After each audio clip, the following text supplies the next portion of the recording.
We move to our next topic.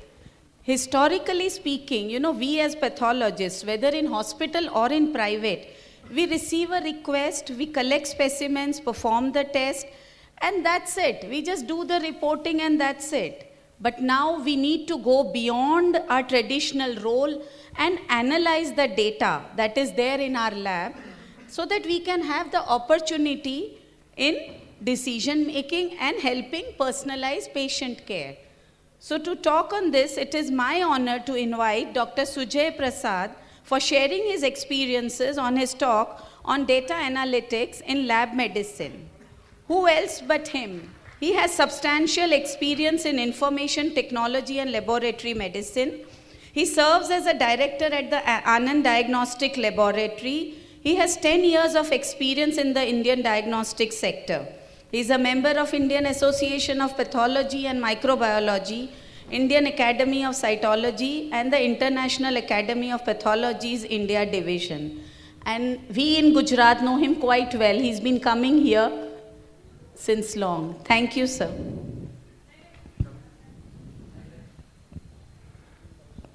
Very good afternoon to all of you. Thank you for those kind words.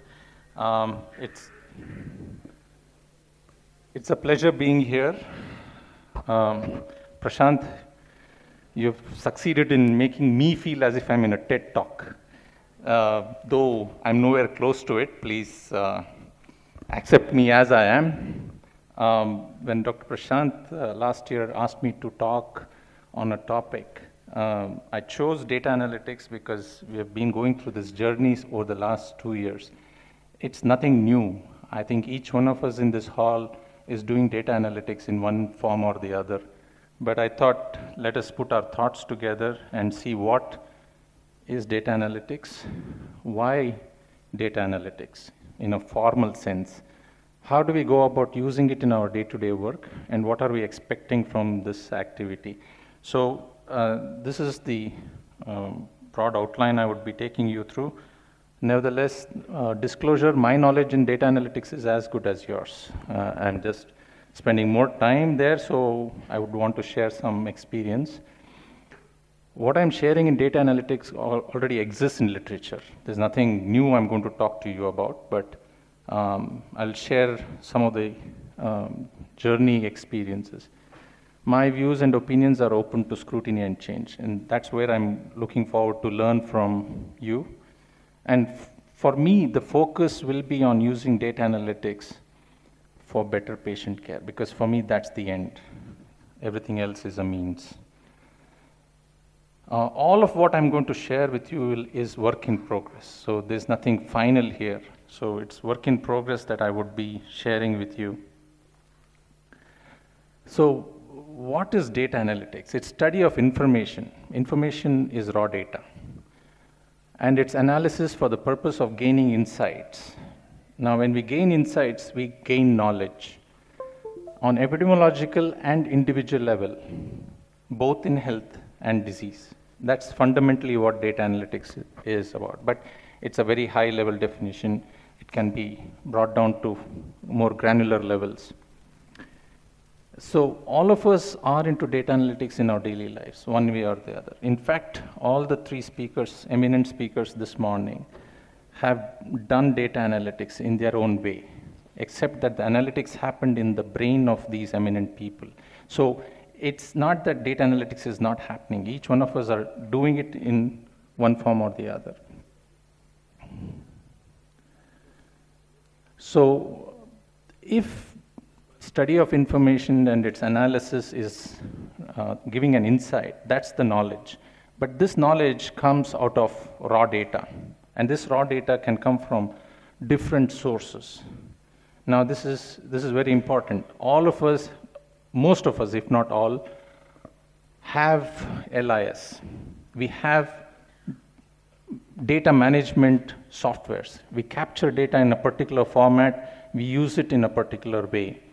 That's very essential because that's the information part, which when you understand becomes knowledge. But what's the use of knowledge if you can't use it in our daily lives? So you need to have a use case. And the use case could be any of these. There's nothing right or wrong. but any of these could be used as use cases. It could be process excellence, it could be business, wellness, disease, epidemiology, quality. You name it, all of them do one thing, and that is to provide better patient care. And what data analytics does, or what we are trying to do, is use data analytics as a tool to that end of better patient care. It's not, data analytics in itself is not the end.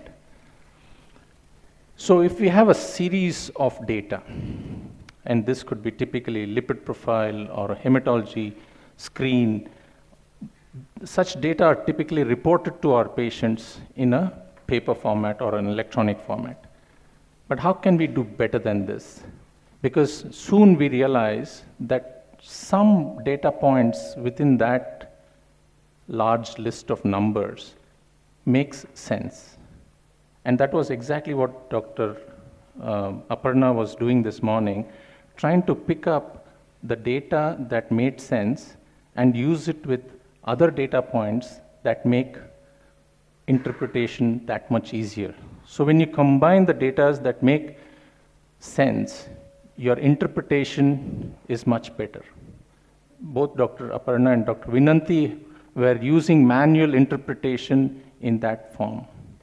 But what if Dr. Aparna is not in the lab and lesser mortals like me are sitting in the lab trying to figure out a whole lot of data sets? It's going to be difficult.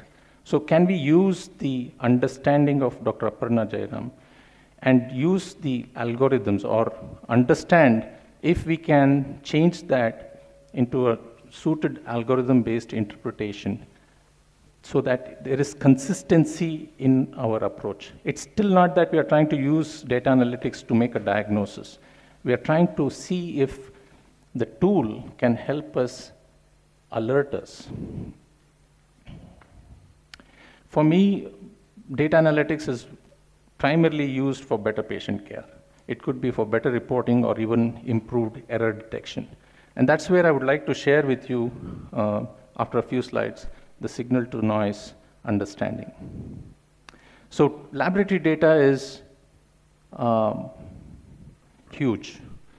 In fact, it's got a whole lot of, this is not an exhaustive list. You have a whole lot of activities within the lab that gives tons of information. It's so overwhelming, it becomes very difficult to actually put them together and understand what is happening, because humanly it's not possible. What we do with this laboratory data is just generate one paper or electronic report of numbers in it with reference ranges. That's what we do. But over time, you will see that the laboratory data is becoming huge. It's a deluge of information, and that would be very useful if we are able to analyze and start looking at it in terms of prediction and disease patterns. So data science in itself is becoming popular now. It's being used extensively in other fields. In healthcare, it's been used over the last couple of years, and there's a whole lot of activities in data science. In fact, we started a department of data science 6 months ago, and we have a team of 2 people who are looking into data and trying to make sense of the database that we have. So these are essentially data analysts. They have tremendous expertise in use of statistical tools to answer a particular question. I like this graph a lot because this gives a lot of information into the big data hype cycle. On the x-axis, you have the technology trigger, peak of inflated expectations, trough of disillusionment, slope of enlightenment, and finally plateau of productivity. But if we see here, there are 2 technologies that are currently going through a lot of dynamic application. That is Internet of Things. Internet of Things is going to become the next big data analytics part in the world. And the second one is social network analysis. People are using Facebook conversations to predict if there's going to be a flu. So there's a whole lot of information that is being analyzed. But if you see here, in fact, on the plateau of productivity, there is predictive analytics already happening. So we in healthcare, I think we are late in joining data analytics in a way compared to what the rest of the world is doing or rest of the areas are doing. So what we did was we started to put across a process document to understand how are we going to take this forward. So the team from data science started putting together project definitions and data exploration and various aspects to understand how we take this forward. So we have data, that is information available for analysis. Then we have noise, which is information existing but unnecessary for analysis. So you have data and noise. And for me, data which is useful, that is necessary for analysis, is signal. But the rest of the data, which is of no use for analysis, is noise. And the data signal to noise ratio is important for us to understand. You can see a signal here, but because of the background noise, the signal itself is not enhanced. A classical example is in fluorescence microscopy. When you see a image like this, you know it's not good. But when you start to improve the signal to noise ratio, you are clearly able to see the signal. And I think that is exactly what happens in our day-to-day life. The noise is so much that we are not able to pick up the signal of abnormality or a criticality amidst the noise. So the signal to noise ratio, in technical terms, you can see there is a huge difference. So what I'm looking at and what I'm hoping to do is to see if data analytics helps us reduce the noise so that the signal stands up for all of us to see. Daniel Kahneman, eminent behavioral economist and Nobel laureate, he says, where there is judgment, there is noise, and usually more of it than you think. He's written a wonderful book, Thinking Fast and Slow. If you get the time and the interest, please go through it. And in the recent Harvard Business Review, he wrote an article on how inconsistent decision-making is a huge hidden cost for many companies. Here's how to overcome what we call noise. Now, this is a very well-written article, and I'll take a few paragraphs from it. He says the problem is many organizations expect consistency from their professional employees. However, human judgment is often influenced by such irrelevant factors as weather and the last case seen. More important, decisions often vary from employee to employee. This chance variability of judgments is called noise, and it is surprisingly costly to companies. And the starting point, he says, that managers should perform a noise audit in which members of a unit working independently evaluate a common set of cases. Exactly what Dr. Aparna put up this morning, of all the cases, if such cases were given to all of us, each one of us would have interpreted in different ways. And that chance variability is noise. It will often be dramatically higher than executives think. The solution, the most radical solution is to severe noise problem is to replace human judgment with algorithms. I know this will raise all your eyebrows. It raised my eyebrow as well, because it's not practical. You cannot replace human judgment with algorithms.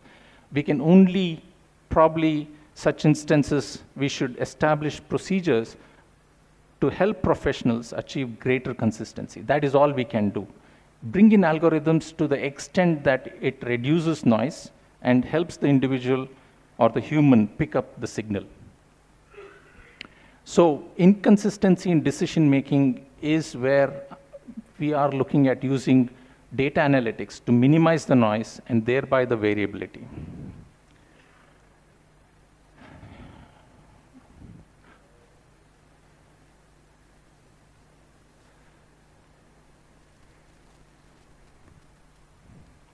this is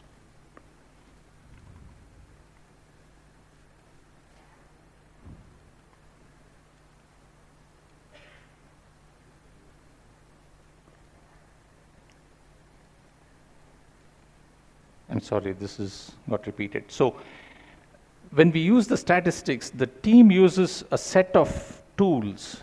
Now, this is where it becomes very challenging for pathologists, at least like pathologists like me, because getting to know which tool to use to be used to answer a particular question can be very challenging. You have a whole lot of tools. In fact, over the last 8 weeks, we are having Jamuna, who's heading the data analytics, training us on basic statistical tools. Every week there's a class on which each of these are being explained to us. How does data science help? We essentially trying to look for patterns. We look for pattern recognition. We're looking at reference range estimates and predictions using algorithms. What are the steps in data analytics? After you have put up the question, it's very important to understand data analytics will work only if you have a valid question in your mind. And that's the starting point. And that's where the pathologist comes into play. We as pathologists have to ask the question. Once we have asked the question, then we can team with the data science people and get them to data mine and come out with analytics. So what I've put up here is trying to share with you the initial journey in various aspects, like error log and its analysis, iron profile interpretation, image analysis of peripheral smear. One of the current projects is predicting B12 deficiency using RBC and neutrophil parameters. Of course, RBC, everybody knows MCV is an indicator, but we are trying to see if we can combine RBC with neutrophil to see if we can predict B12 deficiency in a better way. So I'll just take you through some of those experiences and try and see if we can make sense. Errors in laboratory medicine are system-based. I've always believed this. 70% of the errors that happen in our labs are system-based. It's the system that allows the human to make that error. So you have to fix the system and not the human. Of course, 30% are human-related. And of that 30%, 90% is attitude-based. So if you have fixed your system adequately well, and you still have those errors, you need to see how you can change the behavior or the attitude of the staff to ensure there is consistency. So we had problems with lab numbers, so we brought in barcode. We had problems with order of draw, so we brought in the order of draw on the barcode itself, so the phlebotomist doesn't have to worry which tube to draw first. The tube itself has OOD 1, 2, 3, and 4. We had serious problems with pregnancy tests, so we brought a camera and captured every manual assay to ensure that there is consistency in result. In fact, over the past 8 years, we have been doing this, so we have so much data of images of the pregnancy card that we are now trying to build algorithms to look at the card and get the result out. If there are 2 bands, it'll interface a positive. If there's a single band, it'll interface a negative. Of course, this is trying to minimize the noise and improve the signal. So in spite of all this, there are pre-analytical errors. We have name change, Sujay becomes Sanjay, gender change happens, age, tests are deleted, tests are added. So how do we try and understand what we can do about this? So what we did was we analyzed data from LIS that shows number of alterations to original registrations. So we took the data and we found out how many of them were untouched. We let them be. But if at all they have been edited, what was the editing that was being done? So we looked at the staff and their various changes. The idea of doing this activity is not a blame game. It is just to understand, just to convert information to knowledge on what is happening with these things. So we get the total number of errors by employees, and then we give them a scorecard with their name, and just tell them these are the errors in the last 1 month. What we are trying to do here is trying to modify the behavior by giving them their performance indicators. As simple as that. I'm sure all of us are doing this. We would be doing this more at a personal level. Whenever there's an error, we pick up the phone, call the person, and tell you're not supposed to be doing this. But this is more documented, more statistical.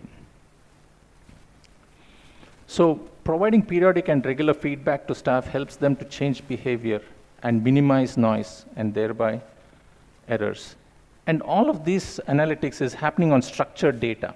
Structured data is nothing but the one which is available with relationship to each other. For example, an Excel file or an Access file has relationship to one another. So that's structured data. What about unstructured data? Like images. Now, there's a lot of data analytics happening in unstructured data. So over the last 1.5 years, we are trying to see whether we can use images in hematology to try and make sense of it. So what we did was, there is a startup company in Bangalore where 3 IIT Kharagpur graduates came in and they wanted to do on surgical pathology, image pattern recognition. I told them that's far-fetched. We are not ready for it as yet. But if they were willing, we could look at hematology as a starting point. So we did look at hematology, and what they've done is taken the image and used machine learning and deep learning as tools of data science and converted them into histograms and similar comparable results of a cell counter. So you have the cell counter result there. The platelet histogram is jagged. It has not touched the baseline. We know there is a problem there. It also indicates that there are giant platelets. But when we took the image of the smear and analyzed, we can see, I'm unable to show the, let me see if I can get the cursor. There it is. So this is the reference histogram. It's not working. This is the reference histogram, but in this case, you see there are a whole lot of platelets that are going past the upper limit of normal, and those are captured and made available for viewing to the morphologist. So we are trying to use data analytics to convert images to sensible data and try to use it for better patient care. Now, I'm not aware if these slides are picked up by my technologists or pathologists and are able to provide the same information. So we are trying to make it consistent in terms of outcomes.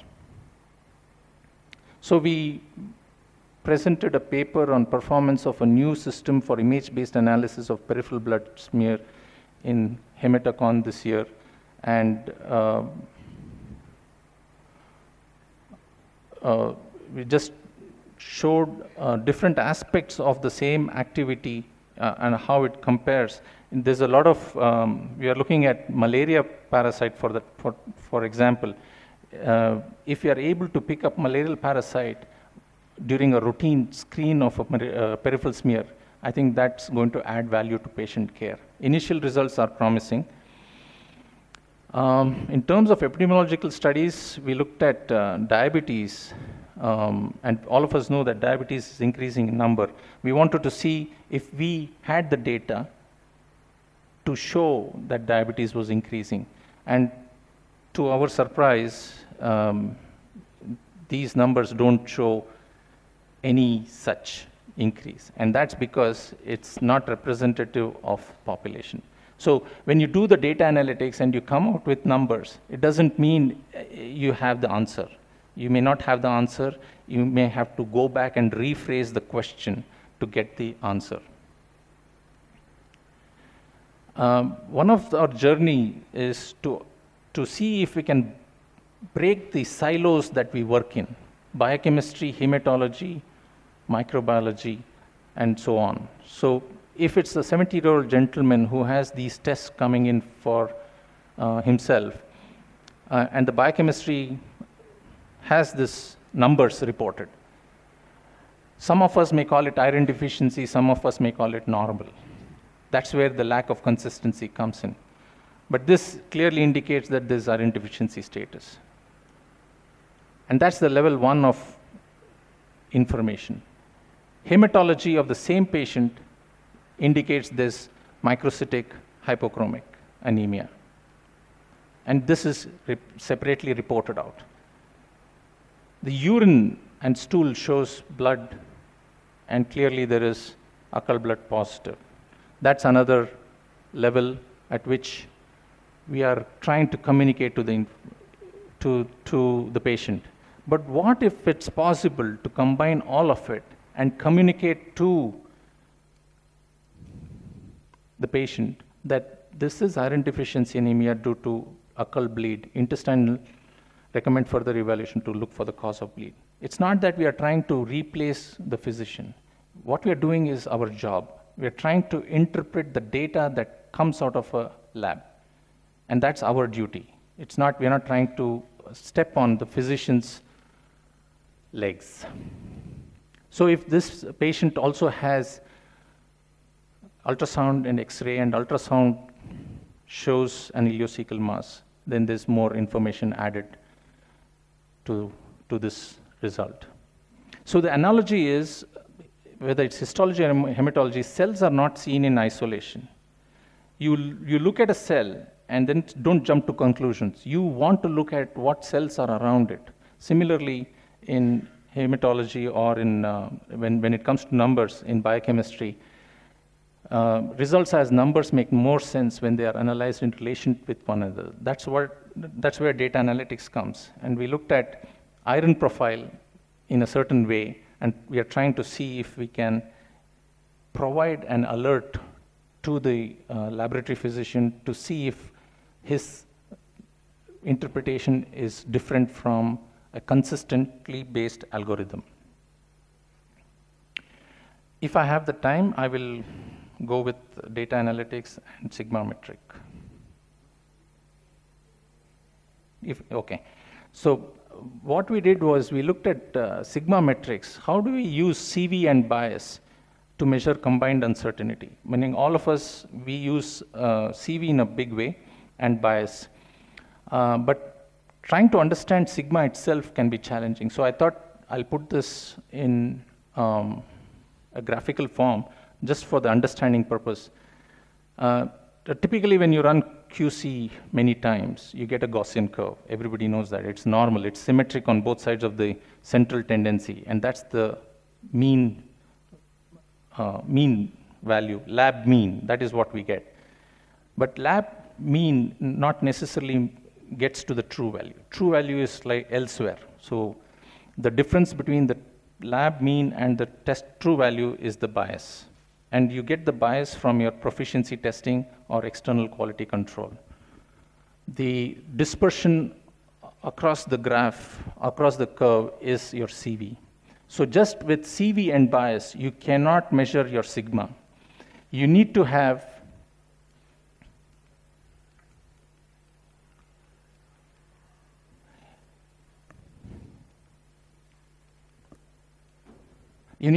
total error allowable. Now this total error allowable is published. There's enough data on total error allowable, and the distance between the total error allowable and your lab mean becomes the sigma. So the higher the number of standard deviations, sigma is nothing but a mathematical expression of standard deviation. So the more the distance between the total error allowable and the mean, your sigma will be much better. A sigma of more than 6, everybody knows, is world class. But in healthcare, it is believed that if your sigma is more than 4, you're good enough, and at 95% confidence interval. So there are different total error allowable. If you use a very stringent one, your sigma levels will drop. If you use a more liberal one, your sigma levels will improve.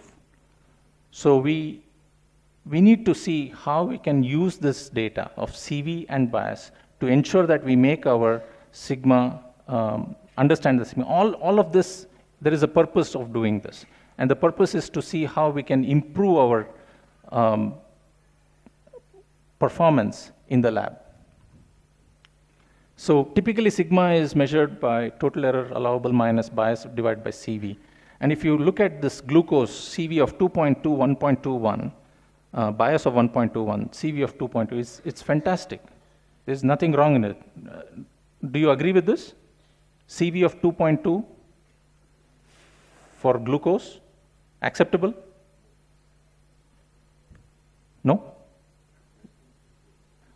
That's for glycohemoglobin? This is glucose. So a glucose CV of 2.2% is good. A bias of 1.21 is good. That's the understanding. But when you look at the sigma of a total error allowable of 6.96, that's the most stringent one. Your sigma is 2.59, which is nowhere close to 4. But the same thing, when you change it to total error allowable of 10, your sigma goes up to 4. So when somebody talks of sigma, the first thing you have to ask is, what's the total error allowable that you have used? Because that will define what your sigma level is all about. So if your sigma level is less than 4, you need to look at your CV or bias, because they are the ones that are high. If your CV is high, you need to look at your QC material, reagent, instrument. And this is where I would like to share with you. This exercise we did about 1.5 years ago, where our CVs of certain parameters like albumin, total protein, where the sigma was high, sigma was low, so, and our CVs were high. And when we look at the root cause, it was the reconstitution of the QC material that caused the high CV. So when we changed the practice, our sigma levels went up. If bias is high, the only reason in my mind is calibration. So we need to look at all those aspects related to calibration. So essentially, sigma metric, if we use data analytics in a simple form, it's easy to calculate, you get clarity in performance of assay, and it provides information to take sensible action. To summarize, data analytics is gaining importance in laboratory medicine. It is a team effort and needs domain expertise which is available in India. It's just that we need to seek them out and use them. Asking the right question is essential. In my mind, that is very clear. You are the ones who are to ask the question. Without that, there's no use of tools. Data analytics is not the end. It's a means to the end. And the end for me is patient care. And I'd like to express my sincere gratitude to Mrs. Jamuna, who's heading the data analytics team, and to the staff of Anand Lab. Thank you. Thank you very much.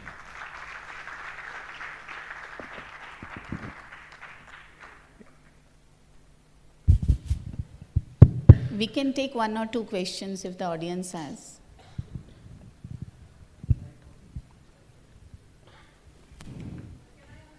Yes, madam.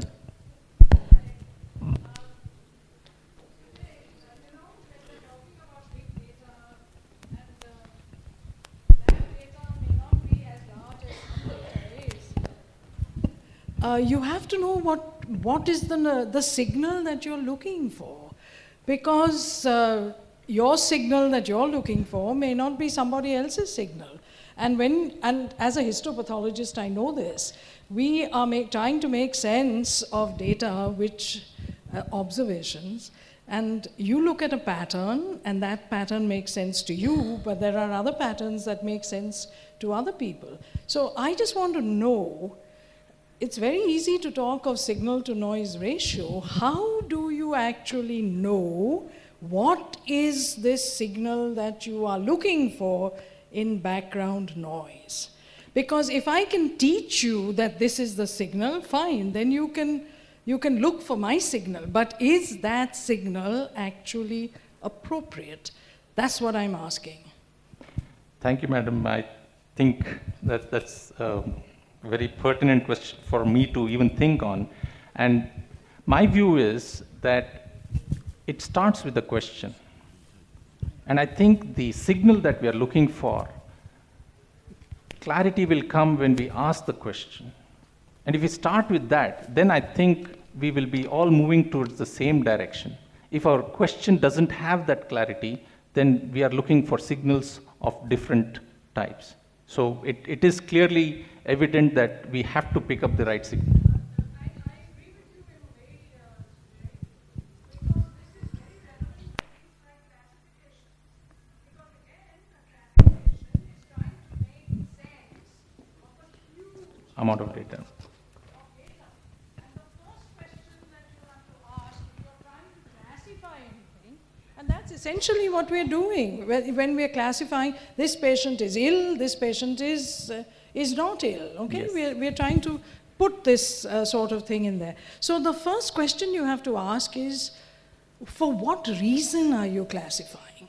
Okay, because I take this hall, it's full of people, and I say classify them, it doesn't make sense. It's what reason am I trying to classify in this hall? All right, am I looking for how many loos I should have that are male and female? Then I will look at how many males, how many females. If I'm trying to find out what kind of garments they need to wear or something else. So I think that what you said about the question is absolutely true. So data analysis is not as easy, or even bioinformatics for that matter, is not as easy as you have to ask the question that you wish to ask and then have it answered. Don't you agree? I agree. Yeah. I agree.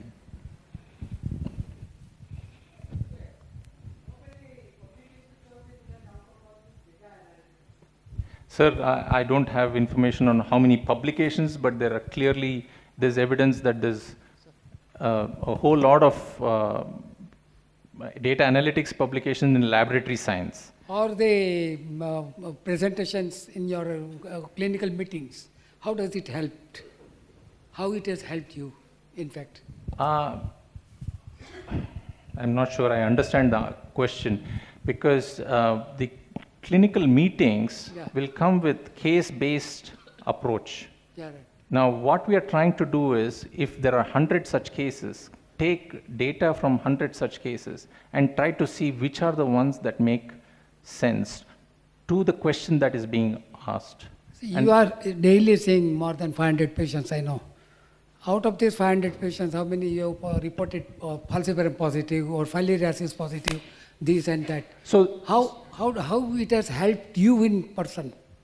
Oh, at this point, we have really not converted this into day-to-day practice. It's all there in the initial stages where we are trying to seek to answer the questions that we have put. We have put about 16 questions to ourselves. And we rephrase these questions periodically because we review the tools that are being used and we go back and see if the answers that are coming out of these tools are actually making sense to the question that we are asking. So our questions start getting rephrased. You rightly said about the diabetic part that is not increasing. In fact, gradually we have seen on our databases, I have observed diabetic part in Ahmedabad is increasing gradually between the age of 35 to 50. It is well known, sir. The thing is, the tools we used and probably the data set that we used did not answer our question effectively. So we kept that project aside. We have to relook at the way that we are going to take in the data set and answer the question.